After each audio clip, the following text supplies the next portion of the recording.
Assalamualaikum warahmatullahi wabarakatuh. Selamat datang di Medialog, tempat di mana kita mengupas kisah-kisah rumah tangga yang penuh warna. Jangan lupa untuk like, subscribe, dan nyalakan lonceng notifikasinya, supaya kamu nggak ketinggalan cerita-cerita menarik lainnya. Kalau kamu punya pengalaman atau kisah rumah tangga yang ingin dibagikan, tuliskan saja di kolom komentar. Siapa tahu, kisahmu bisa menginspirasi banyak orang. Aku adalah wanita mandiri yang berasal dari keluarga cukup berada. Sejak kecil, orang tuaku selalu mengajarkanku untuk tidak bergantung pada orang lain, terutama dalam hal keuangan. Aku tumbuh dengan keyakinan bahwa perempuan harus mampu berdiri di atas kaki sendiri, memiliki karir, dan mengelola hidupnya dengan baik. Ketika bertemu dengan Mas Arga, aku melihat sosok pria yang tampak baik dan bertanggung jawab. Ia selalu memperlakukan aku dengan penuh perhatian, memberikan rasa nyaman, dan menunjukkan keseriusan dalam hubungan kami. Dari awal, aku memang tidak mencari pasangan yang kaya raya, tetapi seseorang yang bisa menjadi teman hidup, berbagi suka dan duka bersama. Mas Arga berasal dari keluarga sederhana. Ia selalu mengatakan bahwa ia adalah pria pekerja keras yang ingin membangun masa depan dari hasil usahanya sendiri. Aku menghargai tekadnya itu dan merasa bahwa kami memiliki kesamaan dalam cara memandang hidup. Aku pikir, selama kami saling mendukung, tidak ada masalah yang tidak bisa kami hadapi bersama. Setelah menikah, kehidupan kami sebenarnya berjalan cukup stabil dari segi ekonomi. Aku bekerja dari rumah sebagai freelancer, sementara Mas Arga bekerja di kantor. Dengan penghasilanku yang tidak sedikit, aku bisa mencukupi kebutuhanku sendiri tanpa harus meminta uang darinya. Aku tidak pernah merasa perlu membebani Mas Arga dengan kebutuhan pribadiku. Bahkan, untuk beberapa pengeluaran rumah tangga, aku seringkali ikut berkontribusi tanpa ragu. Awalnya, aku berpikir bahwa kondisi ini akan membuat rumah tangga kami lebih harmonis. Aku membayangkan kehidupan pernikahan yang saling mendukung, di mana kami bisa mengatur keuangan bersama tanpa adanya ketimpangan. Namun, seiring berjalannya waktu, aku mulai melihat sisi lain dari Mas Arga, sisi yang selama ini mungkin tidak pernah kutemui sebelum menikah. Mas Arga ternyata bukan sekadar hemat, tetapi benar-benar pelit dan perhitungan dalam segala hal. Ia selalu merasa bahwa pengeluarannya harus diminimalisir, bahkan untuk hal-hal yang sebenarnya penting. Setiap bulan, ia selalu mencatat semua pengeluaran rumah tangga secara detail dan sering mempertanyakan apakah setiap pembelian memang benar-benar diperlukan. Kenapa beli sabun mandi yang ini? Kan ada yang lebih murah, katanya suatu hari saat melihat struk belanjaan yang kutinggalkan di meja. Aku terdiam, tak menyangka bahwa ia bahkan mempermasalahkan harga sabun mandi. Bedanya cuma 5.000, Mas. Aku lebih suka yang ini karena lebih wangi dan gak bikin kulit kering. Jawabku, berusaha tetap tenang. Tapi kalau tiap bulan kamu beli yang mahal-mahal terus, lama-lama uang kita habis juga, katanya ketus. Aku hanya bisa menghela napas. Ini bukan pertama kalinya ia mempermasalahkan hal kecil seperti ini. Setiap kali kami makan di luar, ia selalu memilih tempat yang paling murah. Jika aku ingin membeli sesuatu untuk mempercantik rumah, seperti vas bunga atau taplak meja, ia selalu mengatakan bahwa itu tidak penting dan hanya pemborosan belaka. Padahal, rumah adalah tempat kami tinggal, dan tentu saja aku ingin membuatnya nyaman. Lebih parahnya lagi, sikap perhitungannya ini semakin menjadi setelah mendengar masukan dari orang tuanya. Sejak awal, aku memang menyadari bahwa mertuaku tidak pernah benar-benar menyukaiku. Mereka selalu beranggapan bahwa aku hanya akan menghabiskan uang Mas Arga. Mereka tahu aku berasal dari keluarga berada, dan mungkin dalam pikiran mereka, aku adalah tipe wanita manja yang terbiasa hidup mewah dan hanya bisa menghamburkan uang suami. Seringkali, Mas Arga pulang dari rumah orang tuanya dengan sikap yang lebih dingin kepadaku. Aku bisa merasakan bahwa ia baru saja dipengaruhi oleh mereka. Kamu tuh harus lebih pintar mengatur keuangan, katanya suatu malam saat kami hendak tidur. Aku menoleh padanya. Maksudnya apa? Ibu bilang, istri itu harus bisa menghemat uang suaminya. Nggak boleh boros. Kalau kamu bisa lebih irit, kan uangnya bisa kita tabung buat masa depan, katanya dengan nada serius. Aku terdiam. Aku tahu betul bahwa ini bukan murni pendapatnya sendiri. Ini adalah kata-kata yang sudah ditanamkan oleh orang tuanya. Mas, aku nggak pernah pakai uang kamu buat hal-hal yang nggak penting. Bahkan, aku pakai uangku sendiri buat beberapa keperluan rumah tangga, kataku, berusaha menjelaskan. Tapi tetap aja, kamu harus lebih hemat, potongnya tanpa mau mendengarkan lebih jauh. Saat itu, aku mulai merasa bahwa aku bukan hanya menikah dengan Mas Arga, tetapi juga dengan keluarganya. Setiap kali ada masalah, mereka selalu ikut campur, dan yang lebih menyakitkan, Mas Arga selalu lebih percaya kepada mereka dibandingkan denganku. Hari demi hari, tekanan ini semakin berat. Aku merasa seperti seorang asing di rumahku sendiri. Aku bekerja keras, tidak pernah membebani suamiku, dan bahkan ikut berkontribusi dalam keuangan rumah tangga. Tapi tetap saja, aku yang selalu disalahkan. Aku yang selalu dianggap boros, meskipun kenyataannya, aku jauh dari kata boros. Suasana rumah semakin terasa panas. Mas Arga yang dulu lembut dan perhatian kini berubah menjadi sosok yang penuh curiga, dan selalu siap menyalahkanku. Aku tidak tahu lagi berapa kali aku harus menghela napas panjang, menahan emosi setiap kali ia mulai menuduhku boros dan suka foya-foya. Aku tuh heran sama kamu. Kenapa si belanjanya nggak pernah berhenti? Suaranya meninggi suatu malam, saat ia melihat paket belanjaan yang baru saja tiba. Aku menoleh, menatapnya dengan ekspresi tak percaya. Mas, itu barang pesanan klienku. Aku butuh buat kerja, jawabku berusaha menahan nada suaraku agar tetap tenang. Tapi tetap aja, kamu tuh kayak nggak bisa berhenti belanja. Duit itu nggak turun dari langit. Tahu?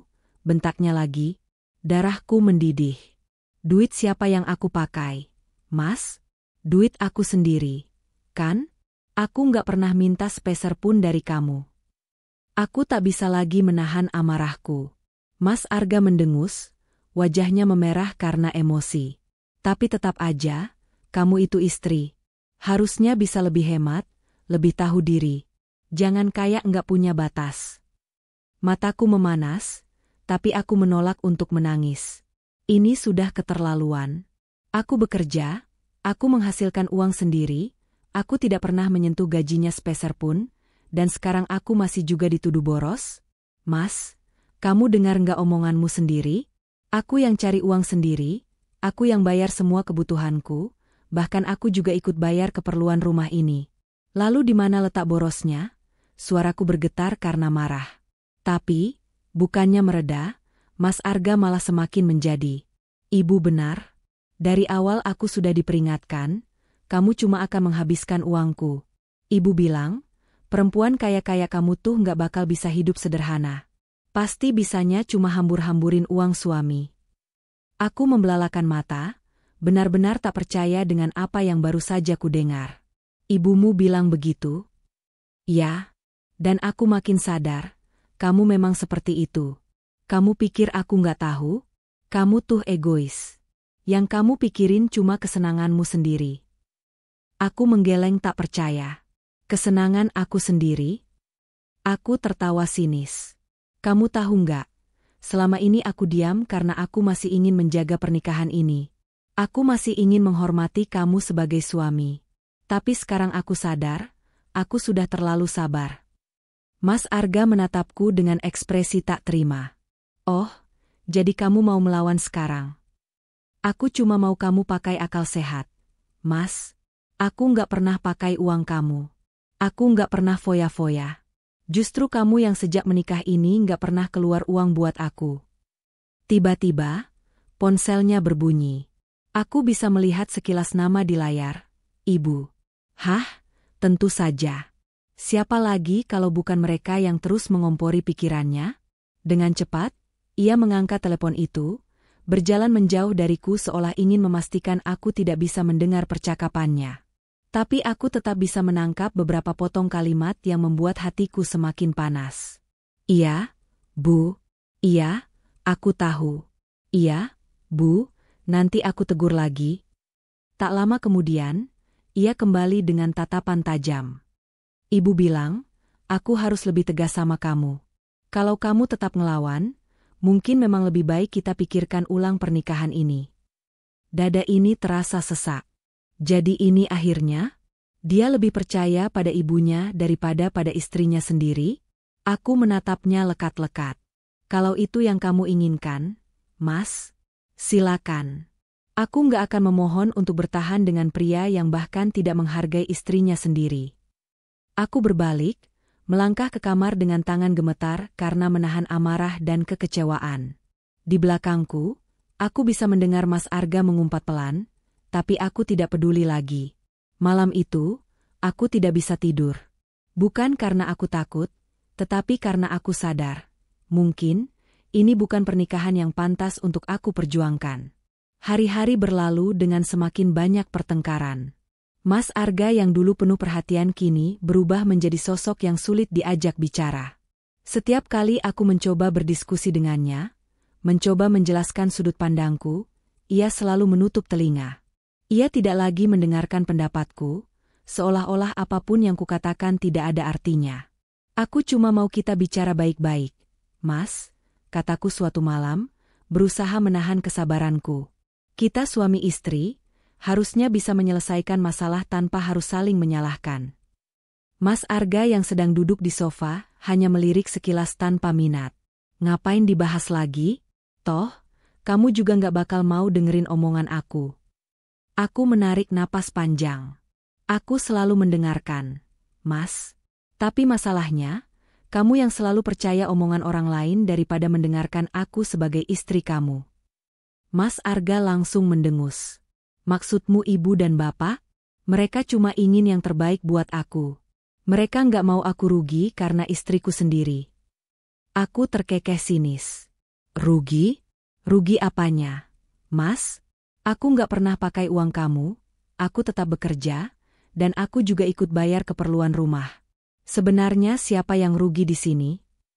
Wajahnya langsung memerah. Kamu mulai ngelawan ya sekarang? Aku menggertakkan gigi, menahan diri untuk tidak meledak. Aku nggak melawan, Mas. Aku cuma mau kita duduk dan bicara tanpa ada campur tangan orang lain. Ini rumah tangga kita, bukan rumah tangga orang tuamu. Tapi Mas Arga malah bangkit dari sofa dengan ekspresi marah. Justru karena ini rumah tangga kita, aku nggak mau kamu seenaknya. Ibu sudah bilang, kalau aku nggak hati-hati, aku bisa jatuh miskin gara-gara istri yang boros. Aku menatapnya dengan tidak percaya. Masih juga kamu percaya omongan itu? Kamu sadar nggak? Aku ini yang justru menopang sebagian pengeluaran rumah kita? Aku yang bayar listrik bulan lalu. Aku yang beli perabot baru karena kulkas kita rusak. Aku yang selalu menanggung keperluan pribadi tanpa pernah minta sepeser pun dari kamu. Kamu mau bilang aku boros? Lalu kamu ini apa? Mas? Ia terdiam sejenak. Tetapi bukannya sadar, wajahnya malah semakin memerah karena tersulut emosi. Jadi kamu mau bilang aku numpang hidup sama kamu? Kalau melihat faktanya, iya. Aku akhirnya kehilangan kesabaran. Aku bekerja, aku cari uang, aku bantu keuangan rumah tangga ini. Sementara kamu, kerjanya cuma percaya omongan orang tuamu tanpa pernah melihat kenyataan. Mas Arga membanting gelas yang ada di meja, membuatnya pecah berhamburan di lantai. Aku tersentak, tapi aku menolak mundur. Kamu keterlaluan, bentaknya. Aku suamimu. Kamu harusnya hormat sama aku. Aku mendengus. Hormat? Hormat sama suami yang lebih percaya orang tuanya daripada istrinya sendiri? Hormat sama suami yang lebih mementingkan gengsinya daripada logika? Bukannya menjawab pertanyaanku, Mas Arga malah menggeram marah. Ia menyeretku keluar dan memaksaku masuk ke dalam mobil. Hingga aku sadar, ia akan mengembalikanku kepada orang tuaku. Suasana di ruang tamu tegang. Aku berdiri di tengah ruangan dengan tangan mengepal, berusaha menahan gemetar akibat amarah yang mendidih dalam dadaku. Mas Arga berdiri di hadapanku dengan wajah merah padam, matanya penuh emosi, sementara orang tuaku duduk di sofa, menyaksikan pertengkaran ini dengan ekspresi murka. Jadi kamu mau bilang aku yang salah? Suara Mas Arga menggema di ruangan. Aku menatapnya dengan tatapan tajam. Mas, aku sudah capek. Capek dituduh ini itu, capek dibilang boros, capek dianggap nggak tahu cara mengatur uang. Aku kerja. Aku cari uang sendiri. Aku bahkan gak pernah menyentuh gaji kamu. Sekarang kamu masih juga menyalahkan aku? Mas Arga mendengus, matanya menyipit penuh amarah. Kamu gak tahu cara jadi istri yang baik. Ibu sudah bilang dari awal, perempuan kaya-kaya kamu gak bisa diatur. Kamu cuma bisanya ngabisin uang suami. Brak! Ayahku tiba-tiba menepukkan tangannya ke meja dengan keras, membuatku tersentak. Wajahnya merah pada menahan amarah. Kamu tahu kamu bicara di rumah siapa? Hah? Kamu menuduh anakku seperti itu di depan orang tuanya sendiri? Suaranya menggelegar, membuat suasana semakin panas. Mas Arga malah mendongak dengan angkuh. Saya cuma bicara apa adanya, Pak. Anak Bapak ini boros. Saya sudah nggak tahan lagi. Ibuku berdiri dengan wajah berapi-api. Boros? Dari dulu anakku hidup dengan uangnya sendiri. Kamu itu suaminya, tapi justru kamu yang hidup numpang sama dia. Apa? Saya numpang? Mas Arga tertawa sinis, lalu menatapku dengan mata berkilat penuh emosi. Jadi gitu? Kamu ngomongin aku di belakang? Kamu pikir karena kamu punya uang sendiri, kamu bisa ngerendahin aku, ya? Aku tertawa sinis. Aku nggak perlu ngomong di belakang, Mas. Kamu yang selalu menuduh aku seenaknya, padahal kamu yang nggak pernah ngeluarin uang buat rumah tangga ini. Sekarang malah berani bilang aku boros? Kamu ini lelaki macam apa? Mas Arga semakin marah. Ia menunjuk ke arahku dengan tangan gemetar karena emosi. Kamu nggak pantas jadi istri. Kamu perempuan nggak tahu diri. Aku mencengkeram kain bajuku sendiri, berusaha menahan emosi yang sudah hampir meledak. Tapi yang terjadi selanjutnya benar-benar membuat darahku membeku. Dengan ini, aku ceraikan kamu. Seketika ruangan terasa sunyi.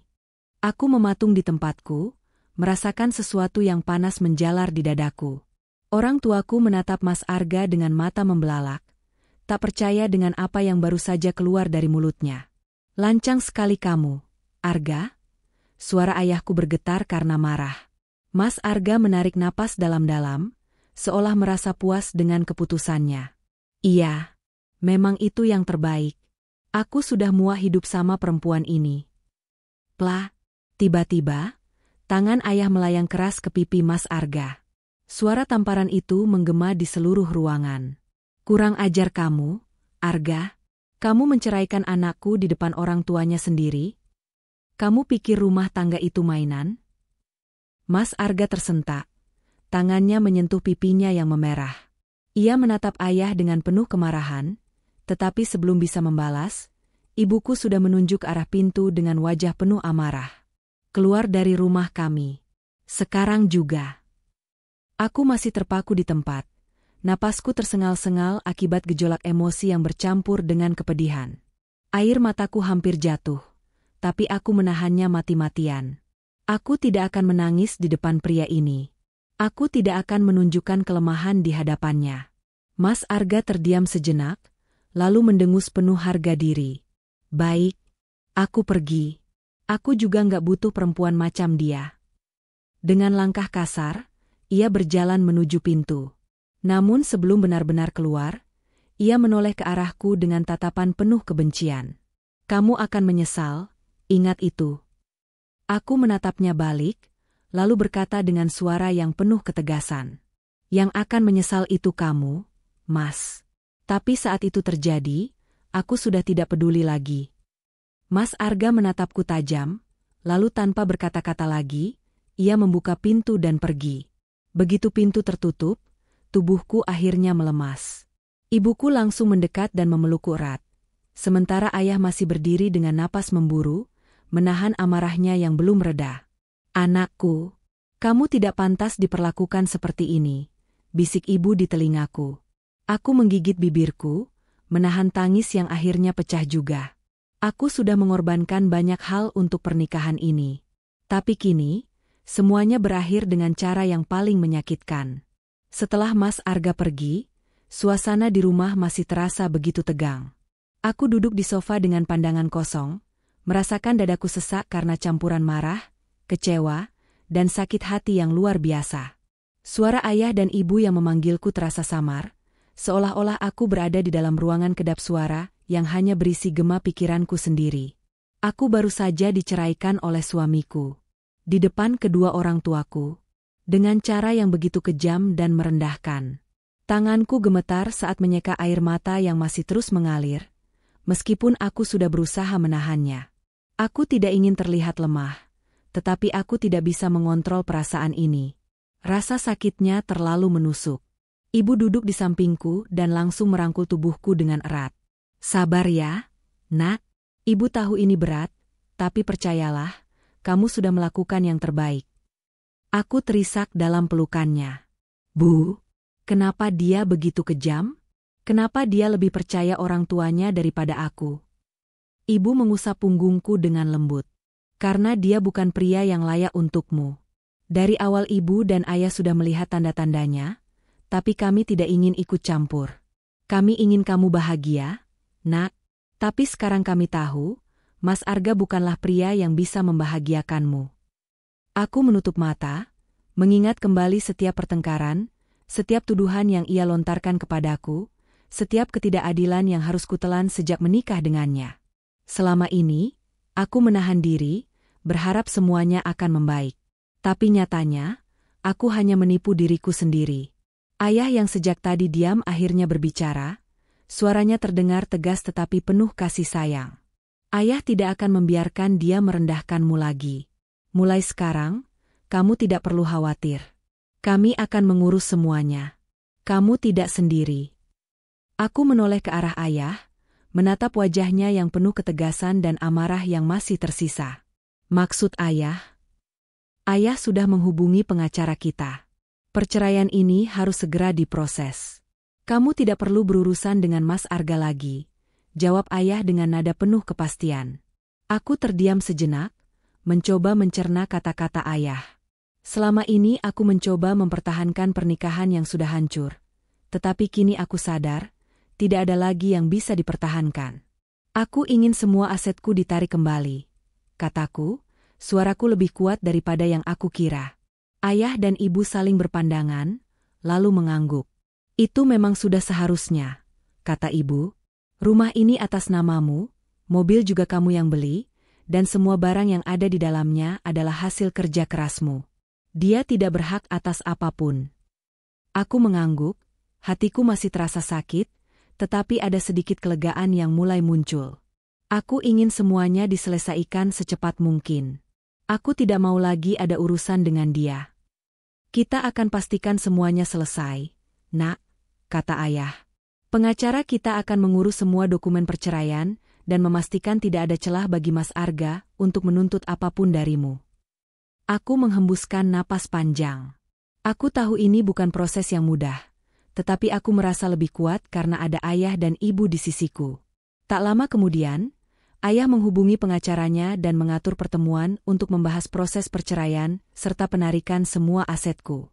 Aku mendengarkan percakapan itu dengan perasaan campur aduk.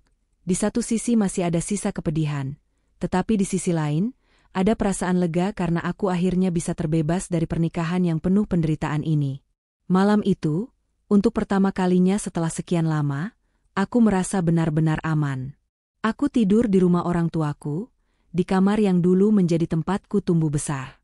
Tidak ada lagi perasaan was-was, tidak ada lagi pertengkaran, tidak ada lagi tuduhan yang menyakitkan.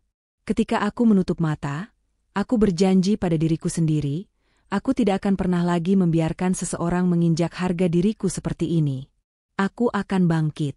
Aku akan menjadi lebih kuat. Dan aku akan menunjukkan kepada Mas Arga bahwa kehilangan aku adalah kesalahan terbesar dalam hidupnya. Hari itu, gedung pengadilan dipenuhi oleh banyak orang yang tengah mengurus perkara mereka masing-masing. Namun, bagiku, hari ini adalah babak terakhir dari pernikahan yang penuh luka. Sidang perceraian antara aku dan Mas Arga akhirnya selesai. Keputusan sudah diketuk oleh hakim. Kami resmi bercerai. Aku melangkah keluar dari ruang sidang dengan napas lega, meskipun hatiku masih sedikit bergetar. Perceraian ini bukan hal yang mudah, tetapi aku sudah siap menghadapi semuanya. Aku tidak lagi melihat pernikahan ini sebagai sesuatu yang harus dipertahankan, melainkan sebagai beban yang harus kulepaskan. Di sebelahku, ayah dan ibu berdiri dengan wajah tenang, tetapi jelas mereka masih menahan amarah terhadap mantan suamiku itu. Sementara di seberang kami, Mas Arga berdiri dengan wajah tegang, rahangnya mengeras, tangannya terkepal. Ia tidak terima. Kalian gak bisa begini, bentaknya tiba-tiba. Aku menghela napas, sudah menduga akan ada adegan seperti ini. Maksud kamu apa, Mas? Tanyaku dengan suara datar. Mas Arga melangkah mendekat dengan ekspresi penuh kemarahan. Aku nggak terima. Aku sudah kehilangan semuanya. Rumah, mobil, bahkan rekening bersama kita kosong. Kalian nggak punya hati, ya? Aku menatapnya tanpa ekspresi, tapi di dalam hati aku merasa geli. Betapa ironisnya, seseorang yang selama ini menuduhku boros dan menghamburkan uangnya, ternyata baru sadar bahwa selama ini dia hidup dari uangku. Apa maksudmu dengan kehilangan semuanya? Aku bertanya pelan, menantangnya untuk mengatakan hal yang lebih jelas. Rumah yang kita tinggali, mobil yang aku pakai setiap hari, tabungan yang selama ini aku kira milik kita berdua. Sekarang semuanya ditarik dariku. Aku bahkan gak punya tempat tinggal lagi. Suaranya meninggi, membuat beberapa orang di sekitar kami mulai melirik ke arah kami. Aku menatapnya tajam. Rumah itu atas namaku sejak awal. Mobil itu aku beli dengan uangku sendiri. Dan tabungan yang kamu maksud? Itu tabunganku sendiri, bukan milik kita berdua. Selama ini kamu bahkan gak pernah menabung untuk keluarga kita, Mas. Mas Arga menggeram marah. Jangan bercanda. Aku sudah bekerja bertahun-tahun, masa aku gak punya apa-apa? Kamu pasti main kotor. Ayah yang sejak tadi diam akhirnya angkat suara. Kamu bisa cek sendiri ke pengacara kami dan ke bank kalau tidak percaya. Semua yang kamu nikmati selama ini memang bukan dari hasil kerja kerasmu sendiri, Arga. Itu dari anakku. Mas Arga terbelalak, jelas tidak percaya dengan apa yang baru saja dikatakan ayah. Tidak mungkin, selama ini aku pikir. Aku menyilangkan tangan di dadaku, menatapnya dengan tatapan penuh kekecewaan. Kamu pikir apa, Mas? Bahwa kamu yang menanggung semua pengeluaran rumah tangga? Bahwa kamu yang membiayai kehidupan kita? Kamu salah besar. Mas Arga masih mencoba mencerna semua itu. Aku bisa melihat rahangnya mengencang. Wajahnya memerah karena amarah dan rasa malu yang mulai muncul. Kamu, selama ini kamu gak pernah bilang apa-apa. Serunya dengan nada menyalahkan. Aku tertawa kecil, sinis. Untuk apa aku bilang? Aku tidak pernah mempermasalahkan itu karena aku pikir kita adalah pasangan suami istri yang harus saling mendukung. Aku pikir aku membantu meringankan bebanmu. Aku pikir kamu akan menghargainya, tapi apa yang aku dapat? Tuduhan, hinaan, dan cerai di depan orang tuaku. Aku menatapnya tajam, tidak ingin menahan lagi semua perasaan yang kupendam. Dan sekarang, setelah kamu kehilangan semuanya, baru kamu sadar bahwa semua itu bukan milikmu? Kamu baru sadar bahwa kamu tidak pernah benar-benar berkorban dalam pernikahan ini. Mas Arga tampak semakin frustrasi. Tapi aku suamimu. Seharusnya apa yang menjadi milikmu juga milikku. Ibuku yang sedari tadi menahan diri akhirnya ikut berbicara. Oh, jadi sekarang kamu baru ingat bahwa kamu suaminya?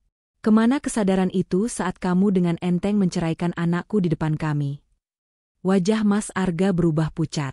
Ia tidak bisa menjawab. Ayah melangkah maju, menatap Mas Arga dengan penuh wibawa. Dengarkan aku, Arga. Sejak awal kami sudah tahu bahwa kamu bukan pria yang bertanggung jawab. Kami melihat bagaimana kamu memperlakukan anak kami, tapi kami memilih diam karena ini rumah tanggamu. Tapi sekarang, setelah semua perlakuan burukmu, kamu masih berharap belas kasihan dari kami. Mas Arga mengepalkan tangannya, jelas ia tidak terima dengan semua kenyataan yang baru saja diungkapkan. Aku melangkah lebih dekat, berdiri hanya beberapa langkah darinya. Dulu aku mencintaimu, Mas. Aku berusaha keras mempertahankan pernikahan kita, meskipun aku tahu aku tidak bahagia. Tapi sekarang, aku sudah bebas. Dan aku ingin kamu tahu satu hal. Keputusan menceraikanku adalah keputusan terburuk yang pernah kamu buat dalam hidupmu. Aku bisa melihat bagaimana wajahnya berubah. Ada kemarahan, ada penyesalan, ada kebingungan. Tapi aku sudah tidak peduli lagi. Aku menghela napas panjang, lalu melangkah pergi meninggalkan Mas Arga yang masih berdiri dengan tatapan kosong, seolah dunianya baru saja runtuh. Aku tidak menoleh lagi. Aku tidak butuh melihat reaksinya. Hari-hari berlalu setelah perceraian kami disahkan. Bagiku, ini adalah awal yang baru, meskipun masih ada bekas luka, aku mulai merasa lebih ringan. Aku kembali fokus pada pekerjaanku, mengurus bisnis yang selama ini kujalankan dari rumah, dan tentu saja menikmati waktu bersama kedua orang tuaku yang selalu mendukungku. Namun, bagi Mas Arga, semuanya tidak berjalan semulus itu. Tanpa aku, hidupnya yang dulu nyaman perlahan berubah menjadi penuh kesulitan. Saat masih menikah denganku, dia selalu merasa bahwa hidup kami berkecukupan, tidak pernah kekurangan apapun. Uang untuk belanja selalu ada, tagihan listrik dan air selalu terbayar tepat waktu, dan mobilnya selalu terisi bensin.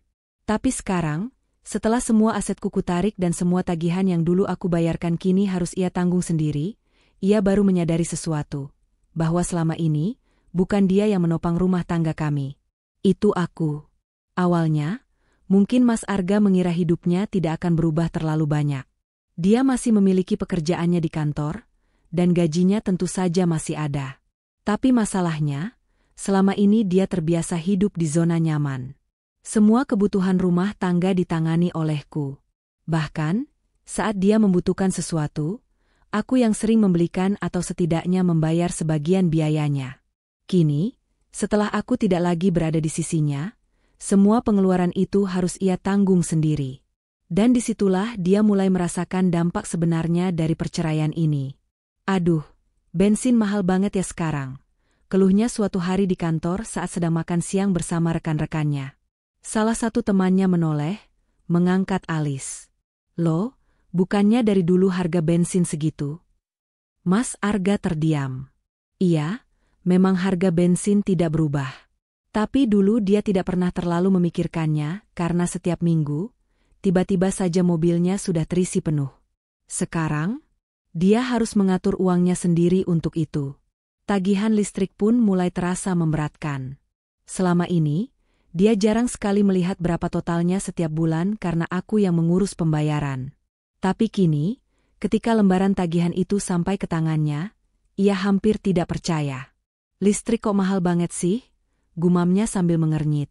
Ia lupa bahwa selama ini rumah kami, atau lebih tepatnya, rumahku, penuh dengan kenyamanan. AC selalu menyala di malam hari, air panas selalu tersedia, dan semua peralatan elektronik selalu dalam kondisi baik. Semua itu membutuhkan biaya, dan selama ini aku yang mengelolanya tanpa mengeluh. Saat makan di luar pun, ia mulai berpikir 2 kali. Jika dulu ia bisa dengan santai memilih restoran mahal tanpa peduli harga, kini ia mulai sadar bahwa uangnya tidak lagi selega dulu. Lama-kelamaan, Mas Arga mulai menyadari kesalahannya. Ia mulai mengingat kembali bagaimana dulu ia sering menuduhku boros, mengeluh bahwa aku terlalu sering membeli barang ini dan itu. Padahal, barang-barang itu bukan untuk berfoya-foya, aku membelinya untuk keperluan rumah, untuk kenyamanan kami berdua. Tiba-tiba ia ingat betapa rumah selalu rapi dan nyaman, karena aku rutin memanggil jasa kebersihan yang juga aku bayar sendiri. Kini, tanpa aku, rumah kontrakan yang ia tempati terasa berantakan dan berdebu, karena ia terlalu sibuk untuk mengurusnya sendiri. Ia juga ingat bagaimana setiap kali kami pergi berbelanja, aku selalu memastikan kebutuhan dapur lengkap. Ia dulu sering mengira aku hanya membeli hal-hal yang tidak perlu, tetapi kini ia baru sadar bahwa setiap barang yang kubeli memiliki tujuan. Sekarang, ketika ia pergi berbelanja sendiri, ia bingung menentukan apa saja yang benar-benar dibutuhkan. Kok harga bahan makanan mahal banget sih? Gerutunya suatu hari saat berbelanja di supermarket. Ia mulai berpikir tentang bagaimana dulu aku selalu tahu cara mengatur anggaran. Bagaimana aku bisa membeli banyak barang tetapi tetap bisa menabung. Dan saat itulah ia tersadar, aku bukan boros. Aku hanya tahu cara mengelola keuangan dengan baik. Dan yang lebih menyakitkan baginya adalah kenyataan bahwa selama ini, ia tidak pernah benar-benar menghargai usahaku. Orang tua Mas Arga, yang selama ini selalu memihaknya, mulai kehilangan kesabaran. Mereka yang dulu sering mengomporinya agar mengontrol keuanganku, kini mulai mengeluh karena justru Mas Arga yang kini sering mengeluh ke mereka. "Kenapa kamu jadi sering ngeluh soal uang, Arga?" tanya ibunya suatu hari. Mas Arga menghela napas panjang. "Soalnya, ternyata banyak pengeluaran yang harus aku tanggung sekarang, Bu." Ayahnya mendengus. "Loh, bukannya selama ini kamu yang menanggung semua biaya rumah tangga? Bukannya itu yang kamu bilang dulu?" Mas Arga terdiam. Kata-kata ayahnya menusuk tepat ke hatinya. Ia tidak bisa membantah, karena dulu memang ia selalu menganggap bahwa akulah yang memboroskan uangnya. Tapi kenyataannya, sekarang, tanpa aku, ia mulai merasakan betapa sulitnya mengatur keuangan rumah tangga sendiri. Ibunya mulai kesal. "Lalu kalau kamu sekarang susah, kenapa dulu kamu menceraikan dia? Kenapa kamu langsung percaya saja sama kata-kata kami?" Mas Arga menatap ibunya, seolah tidak percaya dengan apa yang baru saja ia dengar. Ibunya, yang dulu paling menentang pernikahan kami, kini justru mempertanyakan keputusannya. Ia baru menyadari sesuatu, mereka memang tidak menyukaiku, tetapi mereka juga tidak peduli bagaimana kehidupannya setelah aku pergi. Mereka hanya ingin menyingkirkanku, tetapi tidak benar-benar peduli bagaimana dampaknya bagi Mas Arga sendiri. Mas Arga duduk termenung di atas ranjangnya yang berantakan. Kontrakannya yang sempit dan suram terasa semakin menyesakkan dada. Sejak perceraian kami, hidupnya berubah drastis. Dulu, ia terbiasa hidup dalam kenyamanan tanpa perlu pusing memikirkan tagihan dan kebutuhan rumah tangga. Sekarang, tanpa aku, semuanya terasa jauh lebih sulit. Namun, pukulan terbesar bagi Mas Arga bukan hanya kesulitan keuangan atau kenyataan bahwa hidupnya tidak senyaman dulu. Pukulan terbesar adalah ketika ia mengetahui kebenaran yang selama ini tidak pernah ia sadari, bahwa aku memiliki aset miliaran dan selama ini tidak pernah menyentuh uangnya. Semua ini terungkap saat ia mengunjungi seorang teman lamanya, Riko, yang bekerja di bidang keuangan. Awalnya, Mas Arga hanya mengeluh tentang kesulitan finansial yang ia alami setelah perceraian. Ia berbicara panjang lebar tentang bagaimana ia kehilangan rumah, mobil, dan tabungan yang selama ini ia kira miliknya.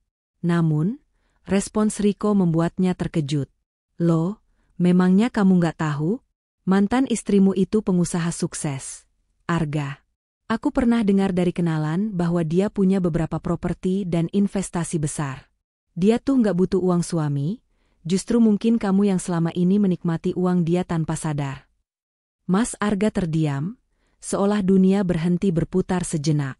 "Apa maksud kamu?" tanyanya dengan suara serak. Riko menghela napas. "Coba pikirkan. Dari mana rumah yang kalian tinggali selama ini? Dari mana mobil itu? Kamu yakin itu hasil jerih payah kamu? Atau sebenarnya itu miliknya?" Pertanyaan itu bagaikan tamparan keras di wajahnya. Mas Arga mulai mengingat kembali semua yang terjadi selama pernikahan kami. Sejak awal menikah, aku tidak pernah menuntutnya untuk membiayai kehidupanku. Aku bekerja dari rumah, memiliki bisnis sendiri, dan selalu bisa membeli apapun yang aku butuhkan tanpa meminta uang darinya. Namun, karena hasutan orang tuanya, ia selalu merasa bahwa aku boros dan hanya menghabiskan uangnya. Ia selalu menganggap dirinya sebagai kepala keluarga yang menanggung semua beban, padahal kenyataannya, aku yang selama ini menopang kehidupan kami. Dan lebih menyakitkan lagi, aku tidak pernah menyentuh uangnya. Semua yang ia anggap sebagai hartanya ternyata berasal dari hasil kerja kerasku sendiri. Rumah yang nyaman, mobil yang selalu terawat, kehidupan tanpa kekhawatiran finansial, semuanya adalah hasil dari usahaku. Dan ia telah menghancurkan semuanya karena kebodohannya sendiri. Mas Arga meremas rambutnya, frustrasi. Ia mulai menyadari bahwa selama ini ia telah dibutakan oleh pengaruh orang tuanya. Sejak awal, ibunya memang tidak menyukaiku. Selalu ada nada sinis setiap kali beliau berbicara denganku, selalu ada sindiran setiap kali aku membeli sesuatu. Dan ketika ibunya mulai menanamkan pemikiran bahwa aku hanya memanfaatkan uangnya, Mas Arga langsung percaya tanpa berpikir panjang. Padahal, seandainya saja ia menggunakan akalnya sendiri dan tidak langsung percaya pada ibunya, mungkin pernikahan kami tidak akan berakhir seperti ini. Ia mulai menyadari betapa bodohnya ia selama ini. Penyesalan itu begitu menyakitkan, seperti duri yang menusuk dadanya setiap saat. Setiap malam ia teringat bagaimana aku berdiri tegak di depan pengadilan, bagaimana aku menatapnya dengan kecewa, dan bagaimana aku berjalan pergi tanpa menoleh lagi. Ia tidak bisa menerima bahwa ini adalah akhir dari segalanya. Maka, dengan penuh harapan, ia mengambil ponselnya dan mencari namaku dalam daftar kontak. Jemarinya gemetar saat ia mengetik pesan. Aku tahu aku salah. Aku ingin bicara. Bisa kita bertemu? Ia menatap layar ponselnya lama, berharap ada balasan dariku. Namun, 5 menit berlalu, 10 menit, 1 jam, tidak ada satupun pesan yang masuk. Dengan rasa putus asa, ia mencoba meneleponku. Jantungnya berdegup kencang saat mendengar nada sambung, berharap aku akan mengangkatnya. Namun, beberapa detik kemudian, telepon itu terputus begitu saja. Aku menolaknya. Mas Arga menatap layar ponselnya dengan wajah pucat.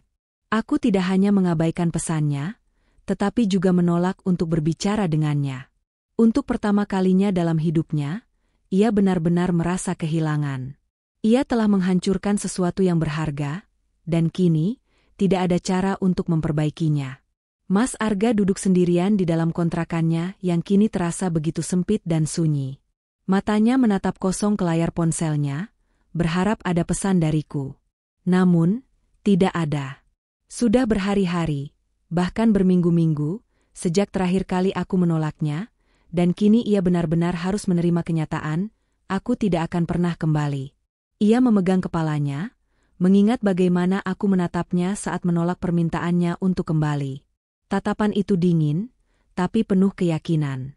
Bukan tatapan seseorang yang masih ragu, melainkan tatapan seseorang yang sudah benar-benar melepaskan masa lalu. Dan disitulah Mas Arga sadar, penyesalannya tidak akan mengubah apapun. Sementara itu, kehidupanku berbanding terbalik dengan Mas Arga. Setelah bercerai, aku semakin fokus pada bisnis dan karierku. Kini, tanpa harus menghadapi suami yang selalu meremehkan dan mengekang, aku bisa lebih bebas mengejar mimpiku. Perusahaanku berkembang pesat, investasiku semakin meningkat, dan aku mulai membangun beberapa bisnis baru. Aku bahkan membeli rumah yang lebih besar dan lebih nyaman untuk tinggal bersama orang tuaku.